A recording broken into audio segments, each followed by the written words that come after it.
মুখ্যমন্ত্রীর নির্দেশে রাজ্যের প্রতিটি বিধানসভায় চালু হচ্ছে বিধায়ক সেবা কেন্দ্র। ইতিমধ্যেই রাজ্যের একাধিক বিধানসভায় চালু হয়েছে এই কেন্দ্র। এবার সেই তালিকায় মেদিনীপুর বিধানসভাও। মেদিনীপুর কর্নেলগোলা এলাকায় শুরু হলো বিধায়ক সেবা কেন্দ্র। সোমবার সকাল থেকেই সেই বিধায়ক সেবা কেন্দ্রে চলে জনতার দরবার। এদিন প্রায় 200 জন সাধারণ মানুষ বিভিন্ন অভিযোগ নিয়ে আসেন বিধায়ক শঙ্কর গুচ্ছাইতের কাছে। তাদের নাম নথিভুক্ত করা হয় রেজিস্টারে। মেদিনীপুরের বিধায়ক শঙ্কর গুচ্ছাইত জানান, মূলত তৃণমূল জামানায় হওয়া একাধিক জবরদখল, বিজেপি করার অপরাধে কাজ থেকে বাদ দিয়ে দেওয়ার মতো অভিযোগ সবথেকে বেশি নথিভুক্ত হচ্ছে জনতার দরবারে।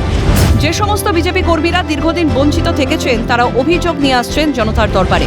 প্রতিটি অভিযোগকে নথিভুক্ত করে তা পাঠিয়ে দেওয়া হচ্ছে কনসার্ন ডিপার্টমেন্টের কাছে। নতুন যে বিধায়ক সেবা কেন্দ্র সেখানে আমরা সকাল থেকে বসেছি আমি, এবং সেখানে প্রচুর মানুষ আসছেন।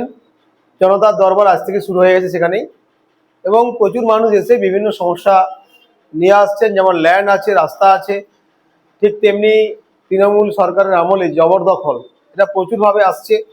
বিভিন্ন জায়গাতে, কি পৌরসভা কি গ্রাম, সেখানে জবরদখল করা হয়েছে রায়ের জায়গা, সাধারণ মানুষের জায়গা, সেই অভিযোগ আসছে।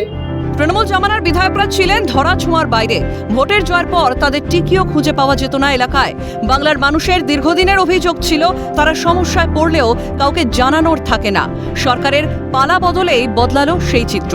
বিজেপি সরকারে শুধু বিধায়করাই নয়, খোদ মুখ্যমন্ত্রীও হাজির সাধারণ মানুষের সমাধানে। অভিষেক চক্রবর্তীর রিপোর্ট, ক্যালকাটা নিউজ।